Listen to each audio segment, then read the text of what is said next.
move straight into session 2, which is the hydrogen investment potential. And this time we have 3 presentations in the same period of time. So if each speaker can speak for about 10 minutes, we'll have about 5 minutes after each presentation for questions. And this time we will do questions after each presenter. But as mentioned, and as Jeremy has shown you, the presenters, if you can also pop in the Q&A and answer live by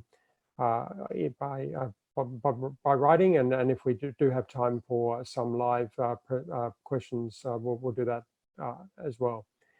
It's my pleasure to introduce our first speaker, Andrew Dickson, Business Development Manager for CWP Renewables, with a presentation entitled Large Scale Hydrogen Exports, Which Carrier, Which Markets?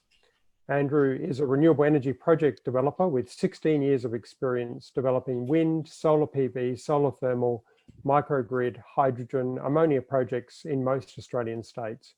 He's a Bachelor of Electrical and Electronics Engineering from University of New South Wales and has a Master of Science and Technology Commercialisation from the University of Adelaide. He is currently the Development Manager for the Asian Renewable Energy Hub project in northwestern Australia. Over to you, Andrew. Really look forward to your presentation. Thanks, Paul. Hello, everyone. I'll just share my screen. One sec.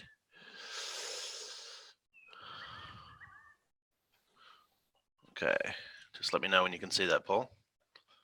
Perfect. Thanks, Andrew. All right, cool. So I'm going to describe a little bit about the project called the Asian Renewable Energy Hub. But first, I'll sort of start off with a little bit more sort of high level context on sort of why hydrogen, why now. Hopefully I can advance these slides. Having a slight drama here. Oh, here we go. All right. So, I mean, hydrogen has been a thing for an awfully long time. As most of you would know, hydrogen is the most common element in the universe. But on Earth, hydrogen doesn't generally exist as hydrogen. It usually combines with something else.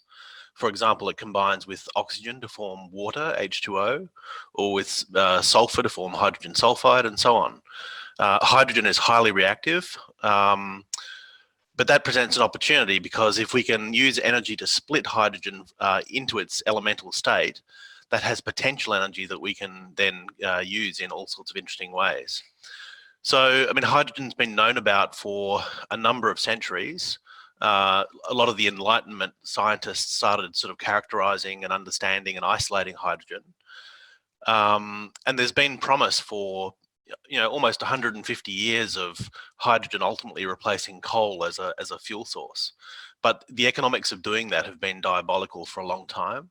But a number of things are changing quickly, and that's why we're all sort of getting excited about hydrogen. So one of the key first changes is the input energy costs. So if you're going to produce hydrogen using electrolysis, obviously the energy cost is really critical. And as most or many people would know, the costs of renewables have plummeted in the last sort of 10, 20 years. For example, the levelized cost of energy of large-scale wind has fallen about 70% in the last decade. Solar PV has fallen about 90% in the last decade. And that's dramatic reductions in cost, and they keep coming down. So the economics just keep getting better and better. So yeah, so firstly, the economics start looking good. Secondly, the number of applications for hydrogen and its derivatives are expanding with, you know, real world commercially viable applications opening up right now. So arguably heavy or large scale transport, particularly trucks, already are commercially viable. They're right on the cusp of that. We can see the first hydrogen trains now starting to appear. There's a lot of work happening with hydrogen and particularly derivatives, including ammonia and methanol for shipping. And I'll talk about that shortly. But then also for industrial use, for example, for direct reduction iron making. So suddenly we have markets that really want hydrogen, and we have markets that want to decarbonize. And then the third major factor is market pull. So markets, particularly, you know, countries like Japan, South Korea, Germany, and in fact, really more broadly across the EU, they're really increasing their decarbonisation imperatives. They're wanting to lock in new sources of low carbon energy for their fuel energy security. So again, that sort of puts a spring in the step of hydrogen. So firstly, you may have heard about sort of brown, blue and green hydrogen. So, I mean, what does that mean? Because obviously a hydrogen molecule is a hydrogen molecule, regardless of the way it's been produced. Same with renewable electrons are the same as fossil fuel produced electrons. But obviously it all relates to the emissions in its production. So brown hydrogen refers to hydrogen produced from fossil fuels without any treatment of the emissions. So particularly from gasified coal or steam methane reforming, the hydrogen produced that way is called brown because it's dirty. It's got high emissions. If you treat some of those emissions through carbon capture and storage or offsets, that's called blue. So basically brown and blue are produced from fossil fuels. Green obviously is produced with a different pathway. It's produced by electrolyzing water using electricity. So if that electricity is renewable, obviously zero emissions and therefore green hydrogen. So yeah, hopefully this is not sort of sucking eggs too much, but maybe some people will find this interesting. So then there are different carriers or vectors for storing and carrying hydrogen at scale. Obviously, at small scales in cars and trucks, hydrogen can be stored as a compressed gas. But if you want to store really large amounts, and especially if you want to convey it across the oceans to other markets, it needs to be in a different form. So there are three major forms for that sort of large-scale storage and transport. One of them is liquid hydrogen. One of them is liquid organic hydrogen carriers like methyl cyclohexane, and another one is ammonia. And each has their strengths and weaknesses. So simplistically, liquid hydrogen is good for applications that require very high purity hydrogen, particularly in hydrogen fuel cells, or where cost is really not a barrier. And that's been the case in the space program for many decades. On the downside though, it's very energy intensive to liquefy. It has to be minus 253 degrees Celsius or less, which is approaching 0 Kelvin. So it takes a lot of energy to do that. Obviously, hydrogen boil off during storage and transport is a problem, and the large tanks that need to be super insulated don't yet exist at scale. They're coming, but they're not here yet, so they represent high technology risk. But the third factor is that liquid hydrogen has a lower hydrogen density by volume than liquid ammonia. Liquid ammonia has about a 69% more hydrogen by volume than liquid hydrogen, counterintuitively. Methyl cyclohexane is another carrier. Essentially, it's formed by combining a solvent called toluene with hydrogen to form MCH. The benefit of MCH is that at ambient temperature and pressure, it can be handled like oil. Basically, it's a liquid. The downside is that it's got a low amount of hydrogen by volume. It's the worst of the three. And also the solvent is fossil fuel based and it's highly toxic. So the third option is ammonia. And this has the highest volumetric density of hydrogen by volume. And to store it as a liquid, it needs to be just minus 33 degrees Celsius, which is much warmer than minus 253. And of course, there's a large existing supply chain for ammonia. It's been produced industrially for over a century, and there's very low technology risk. It also has downsides. It requires more energy to turn hydrogen into ammonia through the Haber-Bosch process and so on. And ammonia is also a noxious substance that requires proper handling. And it also combusts slower and cooler than hydrogen. So each carrier or vector is still evolving, and it's most likely there won't be a silver bullet. One won't win. I think there'll be multiple carriers for multiple markets at multiple times. So from our perspective, in our project, ammonia is our favored vector for now. So with that context, we started developing our project about 6 years ago. Our background is developing large-scale on-grid renewable energy projects, But really, we believe that to deal with climate change, we need to go much, much bigger, be much more aggressive and ambitious, frankly, and also to really pursue export opportunities. So most of our renewables has been, within Australia, serving domestic markets, but we have opportunities to be an exporter of renewables, primarily in chemical form. So with that in mind, we are developing a project between Broome and Port Hedland. It's a very big project. It's about 6,500 square kilometres. It will have potentially up to 2,000 very large wind turbines, lots of solar PV. And really the combination of wind and solar together is key. Electrolyzers are very capital intensive, they're very expensive currently, so you really want to use them as much as you can, have a high utilization factor. And to do that, really you need the right combination of wind and solar on the correct site. So that's what we're developing. In the top left of our site, you can see a little blue rectangle. That's where we convert electrical energy into chemical energy ready to export. So this shows what the infrastructure looks like. So on the left-hand side, renewable energy generation, so wind and solar spread out over a large site, collecting that power electrically with overhead cables and delivering it to the downstream area I showed you before. And there's a number of steps that occur there. So firstly, desalination. We need a fair bit of water, both for the electrolysis and for the cooling of all the plant. Obviously, we don't want to rely on groundwater. That's a big issue in Australia. So we're right next to the coast. We can use our large-scale cheap electricity to desalinate seawater. We then electrolyze that seawater to split off the hydrogen from the oxygen. We use air separation units to distill nitrogen from the air. So nitrogen is about 78% of the air, so we can distill it. And then we combine the hydrogen and the nitrogen to form ammonia, NH3. That then is stored in large tanks onshore in liquid form.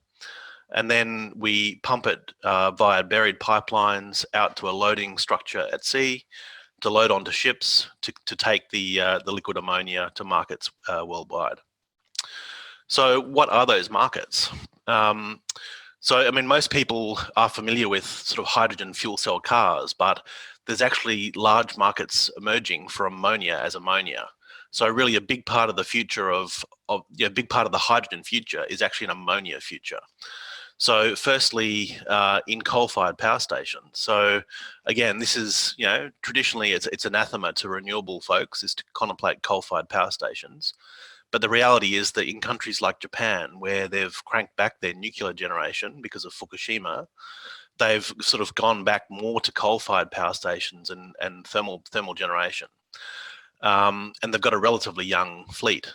But the opportunity is that you can combust ammonia in coal-fired power stations. You co-fire ammonia. And if it's green ammonia, 20% fuel proportion of ammonia to coal results in a 20% emission reduction.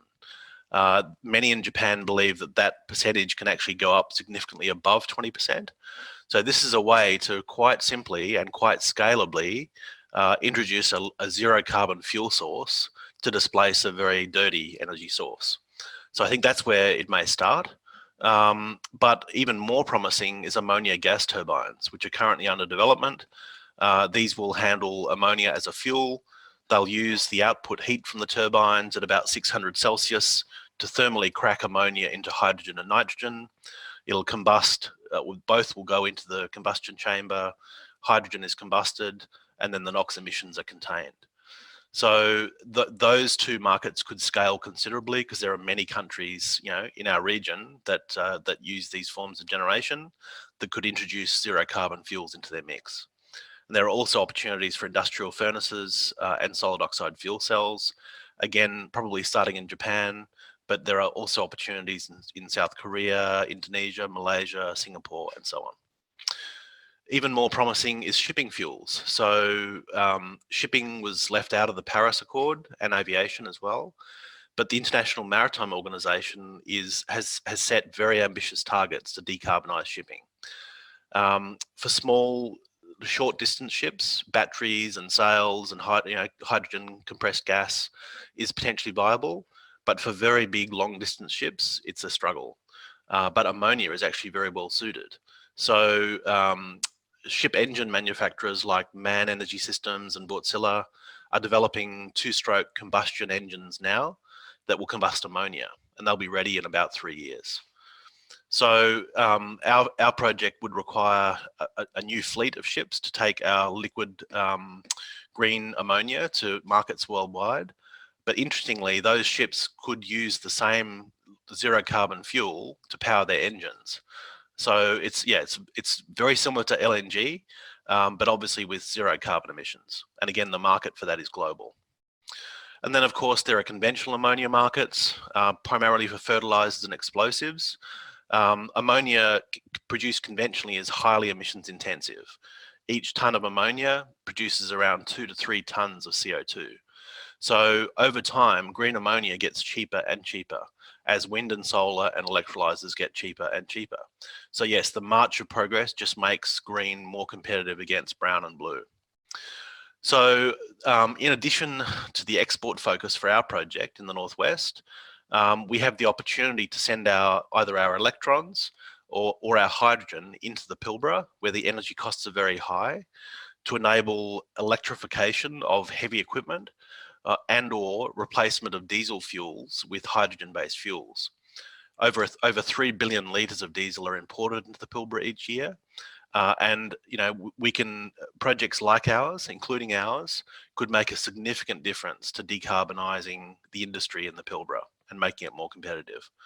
And then finally, there's the opportunity for mineral and metal processing with renewable electrons and green hydrogen. Obviously, energy intensive industries have always clustered around energy resources, primarily coal in the past. But in the future, I think these will be clustered around renewable resources and large scale sources of renewable electricity, such as the Asian Renewable Energy Hub. So, green steel, green aluminium, lithium, all of these minerals and metals can be processed and value added in Australia before being exported in a higher value format, rather than just digging and crushing and shipping. And then finally, enormous jobs potential. So, construction of our project will involve around 3,000 direct jobs for 10 years. Sorry, about up to 5,000 direct jobs actually, and then about 3,000 for the operations and maintenance period, essentially indefinitely. So lots and lots of new high value jobs in regional areas. And then of course, manufacturing. So the scale of projects like ours has enough scale to justify local manufacturing, which has always been elusive in Australia because our renewable markets have been small and there's been a lot of political uncertainty. But this creates a whole new opportunity to re-establish manufacturing in Australia that then makes it more likely that other projects will be possible as well going into the future. So that's the end of my presentation. I know that was pretty quick, but hopefully that was worthwhile. Thanks. Thanks very much for that, Andrew. Look, great project and great presentation. Got time for perhaps just a couple of questions. And so we've got a question on how would ethane or propane compare as a hydrogen transport medium as opposed to ammonia, both are liquid at mild pressures. Did you have a look at other opportunities there, Andrew? Yeah, obviously we looked at methanol, but obviously we don't have a CO2 source. Obviously there is LNG production in the Pilbara, but it's a fair way away from us. And really our preference would be to stay, completely carbon free. Direct air capture is another opportunity, but it's probably too early. So no, for now, our belief is that ammonia is the best vector. But again, we're still several years away from construction and we'll construct in phases over about a decade. So it may well be that other vectors become more viable, and particularly other markets may want them in different forms. So we can pivot to those as well. Okay, fantastic. And just lastly, and you said the NOx emissions are contained. Someone would like you to explain a little bit more about how that's done. Yeah, so that's the key, really. So firstly, in coal-fired power stations, ammonia is already used to denox the emissions of conventional coal-fired power stations. Now the proposal is to use ammonia as the fuel. So yeah, in a coal-fired power station, NOx containment is relatively straightforward. The challenge, I think, is in gas turbines where the temperatures are higher. But obviously selective catalytic reduction, existing sort of treatments for NOx emissions need to be applied. The key is actually how you combust the ammonia or hydrogen, actually, for that matter. If it gets too hot, it actually creates more NOx emissions. The key is actually how you, in the combustor, how you swirl the fuel and how you combust it. So it's combustion technology, and that's the Japanese particularly. There are three major gas turbine equipment manufacturers: Siemens, GE, and Mitsubishi Hitachi Power Systems. So MHPS are currently developing their ammonia gas turbine, and they believe that NOx containment will be viable and it should be ready in about 4 years. So yeah, we'll see. Oh, fantastic. Look, thank you very much for that, Andrew. If you could, thanks for your presentation. If you could perhaps head on to the Q&A, there's a few other questions coming in. You might be able to type your answers into those. That would be great. Really appreciate that. And we'll move on to the second presentation. So thank you. Thanks. So, so our next presenter is Amanda Scribante, Senior Associate at Norton Rose Fulbright. Amanda's going to be talking about scaling up development issues, cost barriers, and shared risks. Amanda's a key member of the Norton Rose Fulbright Global Energy team, and having worked in both South Africa and London, her experience of energy clients and transactions globally ensures she remains across the latest developments in these sectors.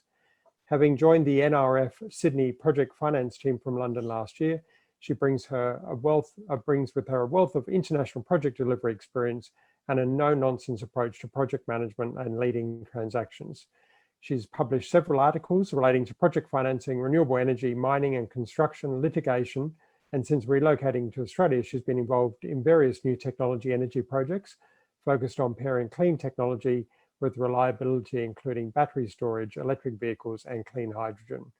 She is pragmatic and commercial, knows and understands the challenges of bringing projects to market. Her domestic and international knowledge will provide an insightful comparison to enable businesses to develop hydrogen-related strategies. Welcome, Amanda. Amanda, really looking forward to your presentation, and over to you. Thanks so much, CFI. Technology doesn't evade me over here. There we go. Can you see my screen? Perfect. Thanks, Amanda. Nice, perfect. Let's do that. Sorry, give me 1 second. Yeah, thanks for the introduction, Paul. So as sort of Paul mentioned, I work for Norton Rose Fulbright, which is a global law firm, and I'm a key member of the energy team. And, you know, I am an energy lawyer, so I don't just do finance, I don't just do acquisition, I sort of do the whole value chain from finance to development to acquisition and disposal.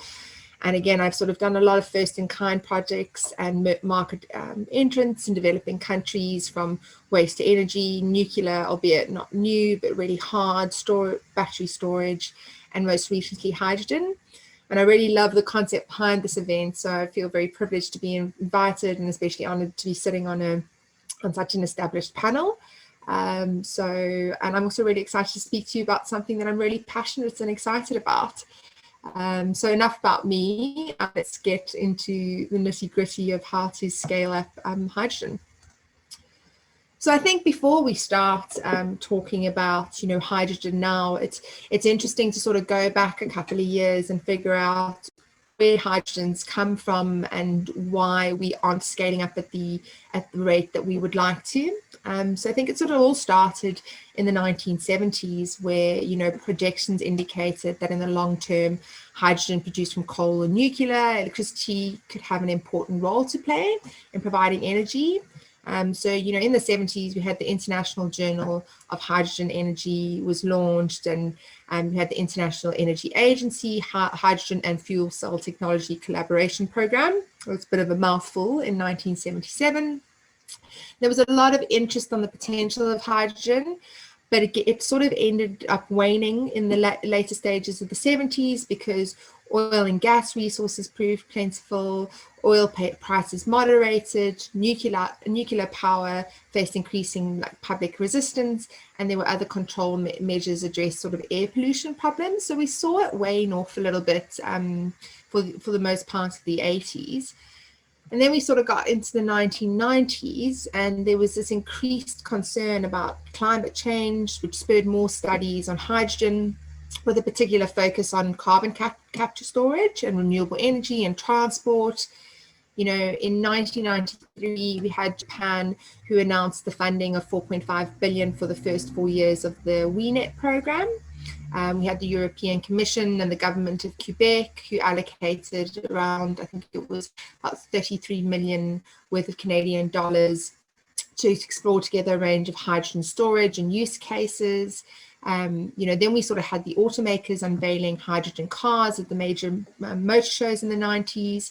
But again, you know, we sort of had this oil prices remained low through the second half of the decade and sort of stifled the support that could have moved things across. And then we hit the 2000s where, you know, we all sat at our computers and waited for them to die on that 31st of December. But we had, you know, renewed policy action again aimed at the transport sector, and the sort of concerns about the peak of the oil prices resurfaced. You know, although nuclear wasn't universally favoured, there was hopes for a new generation of cheaper nuclear plants, and the thermal splitting of water was central to sort of many low estimates of hydrogen costs. We had the United States convened the International Partnership for Hydrogen and Fuel Cells in the Economy. There was a wider sort of development of hydrogen-powered vehicles, but then again, that was sort of frustrated by the chicken and egg situation, which I'll sort of delve into a little bit later about the supply and demand.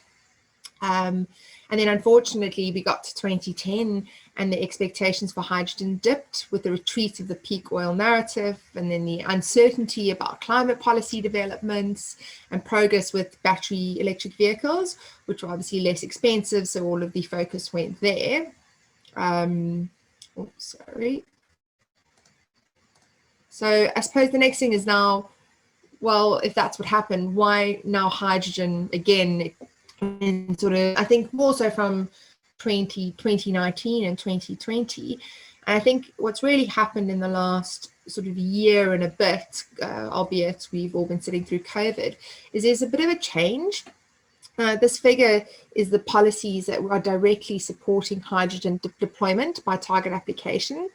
And if you look at the figure, by mid-2019, the total number of targets, mandates, and policy incentives in place globally, which were directly supporting hydrogen, was around 50, which is a huge amount. You know, the use of hydrogen is not new, but it's seeing a bit of a resurgence in popularity due to its potential to support the transition to a decarbonized energy system. And global energy systems need to fundamentally transition to carbon neutral energy sources over the next decade to meet the long-term goal set in the Paris Agreement. What makes it different this time around is that both renewable and traditional energy companies, as well as investors, are actually interested in exploring hydrogen's potential. And I think, you know, topically, the measures taken to contain the COVID outbreak have significantly reduced emissions. I mean, we've seen pictures of animals, you know, returning to habitats in these beautiful sort of smoke-free landscapes. But, you know, Carbon Brief estimated that the reductions this year was in the region of 2,000 metric tons of carbon dioxide, which is equivalent to about 5.5% of the global total in 2019. But if you look, even with the global economies actually shutting down, the reductions are not enough. Carbon Brief has actually suggested that the emissions need to fall by 7.6%, which equates to about 2,800 metric tons in 2020 to actually meet the Paris Agreement stretch. Sorry, give me 1 second. There we go. To actually meet the Paris Agreement stretch. I think, but notably, the hydrogen-related announcements are increasing.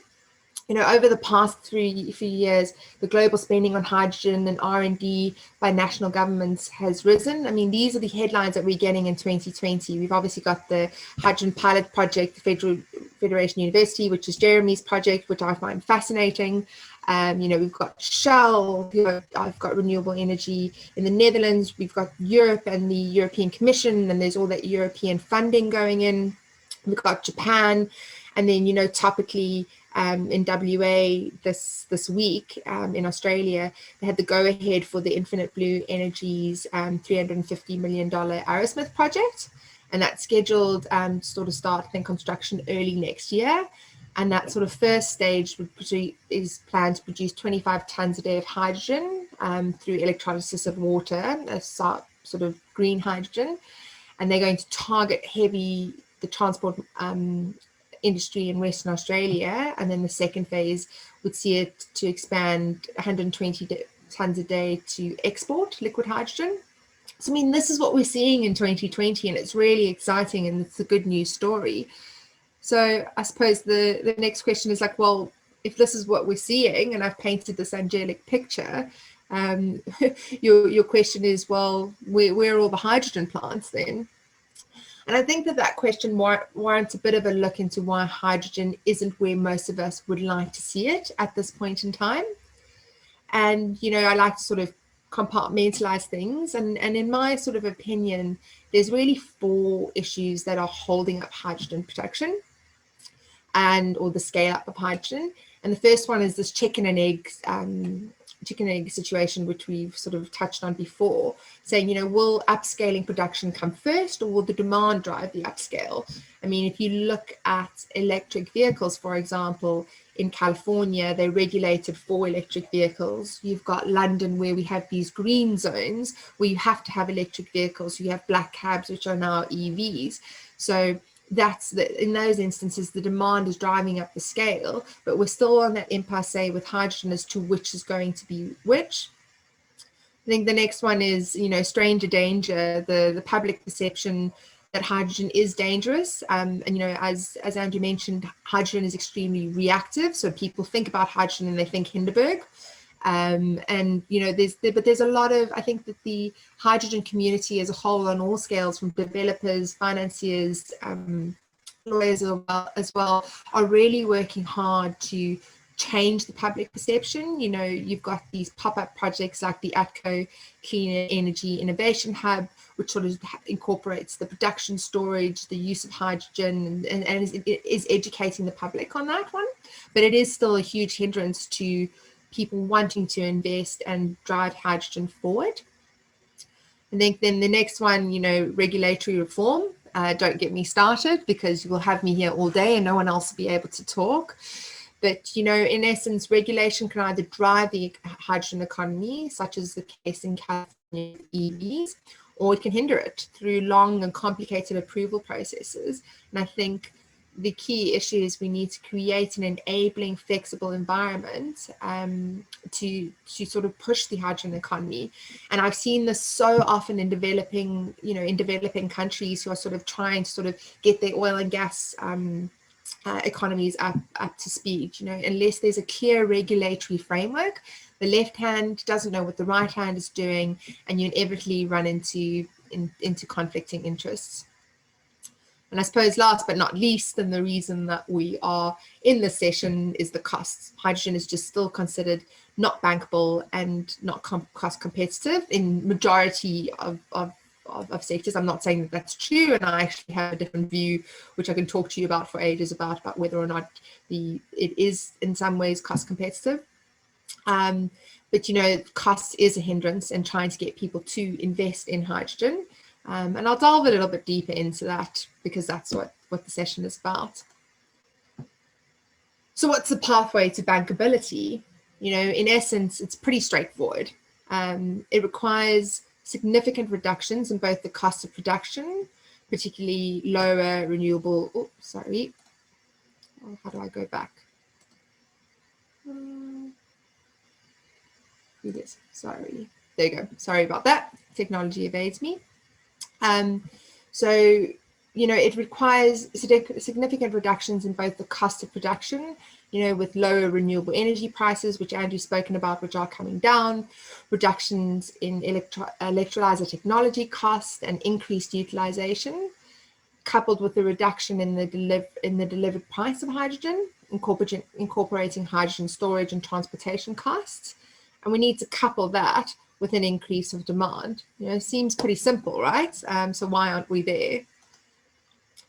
So I suppose what we really want to talk about and what you're interested in is how do we actually get there? You know, how are we going to get to a point where we're driving up hydrogen? So I think that there's, again, sort of, I like things in fours. So the first key issue and key thing that needs to happen and help drive the hydrogen economy is government funding. You know, the Hydrogen Council, in their paper entitled the Pathway to Hydrogen Competitiveness, estimated that we need about $70 billion worth of investment by 2030 to bridge the gap to make hydrogen competitive. You know, it goes without saying that grant funding is really key to the development of hydrogen, because unless you're a massive oil major with massive balance sheets, a lot of the projects at the moment are just not bankable.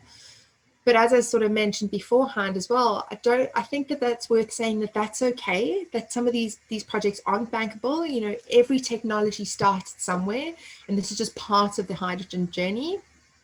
I mean, I'm not going to get into the discussion about blue or green, but I also do think that the key importance of the grant funding should be the focus on a broad range of technologies to make sure that early champions do not over-dominate such that we miss any latecomers.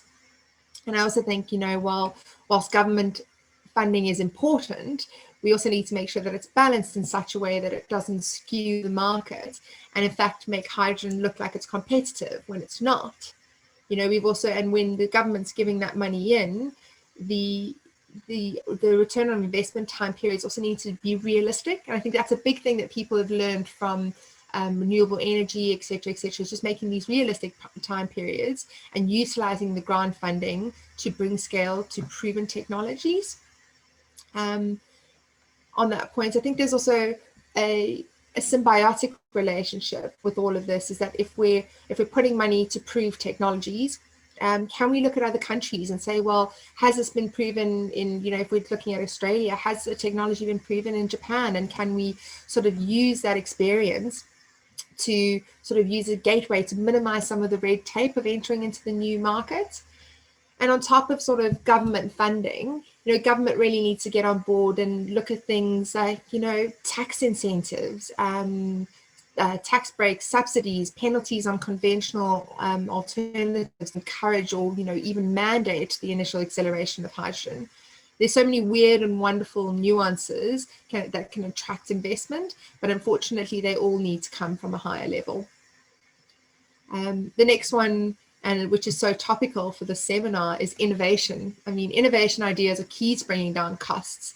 You know, I can speak about examples till the cows come home, but then I think, so I might get a slap on the hand as to taking up too much time. But, you know, there's projects where there's offshore wind projects where there's integrating electrolyzers into offshore wind turbines inside the towers or very close to it, where the electrolyzer is powered directly by the wind turbine generators, and then hydrogen is transported to shore by the underwater to underground pipe work. And, you know, this improves efficiency and reduces the capex because the hydrogen pipelines cost less than the electrical subsea cables.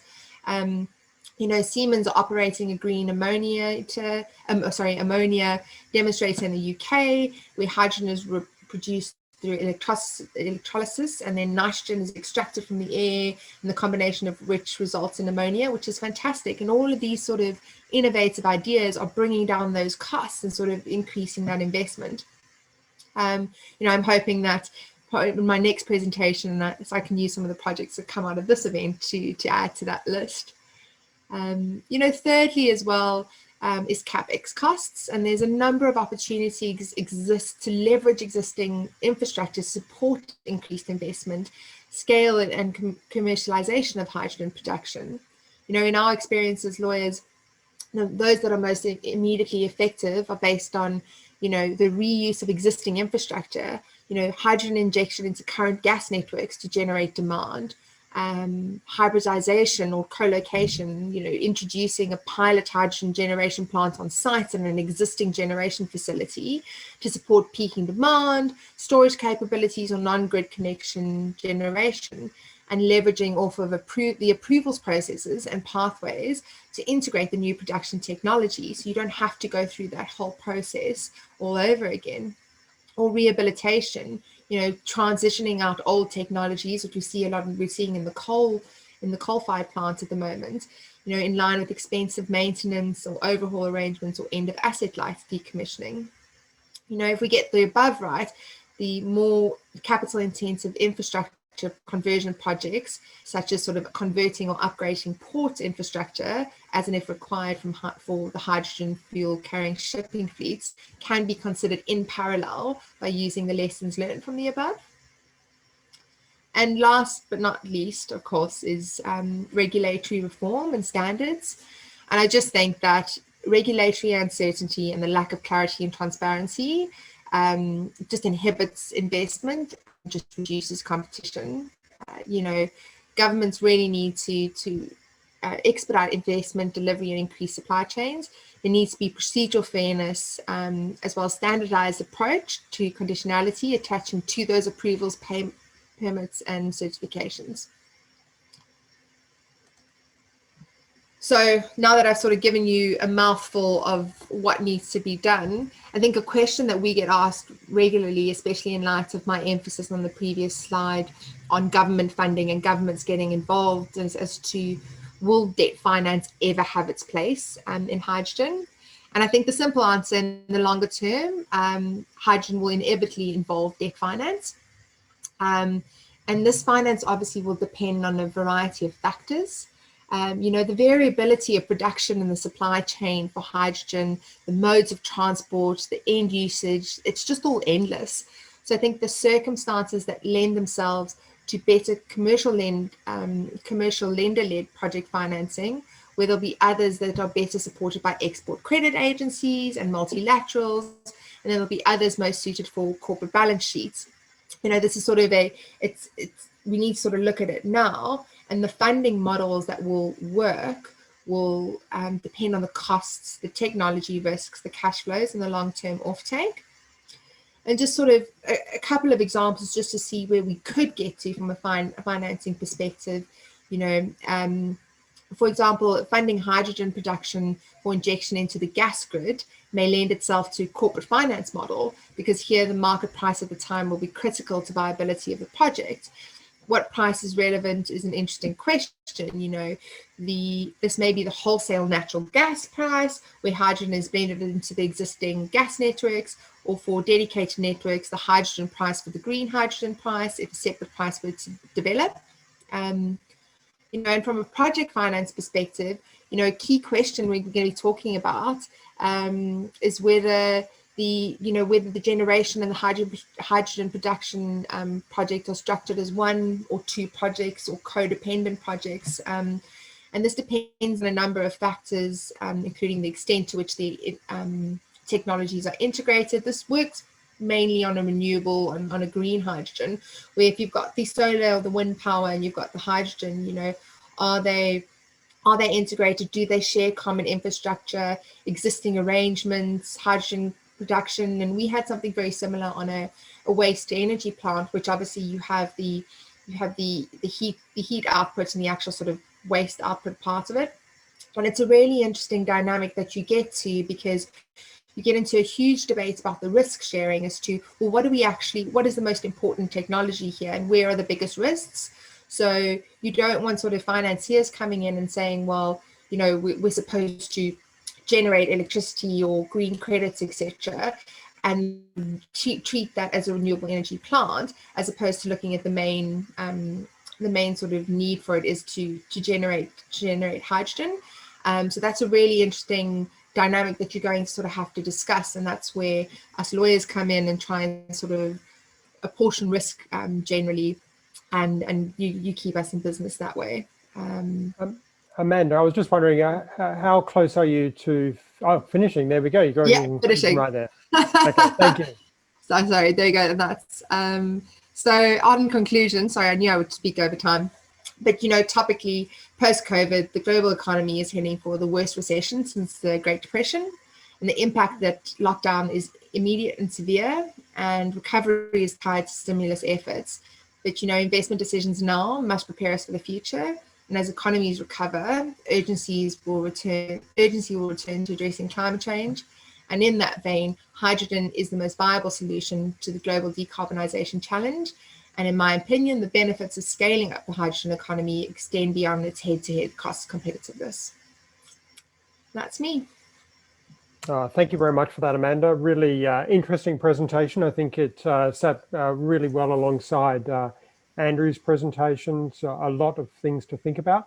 We'll have to move to the next presentation, unfortunately, because of time constraints, but some great questions, I think, for you in the Q&A around bankability, and particularly, I think your comment that hydrogen pipelines are cheaper than electricity transmission. I think if you could go in and sort of, and if anyone's got any more questions for Amanda, please keep them coming in the Q&A function. And Amanda, if you could go in there and type your answers, that would be fantastic.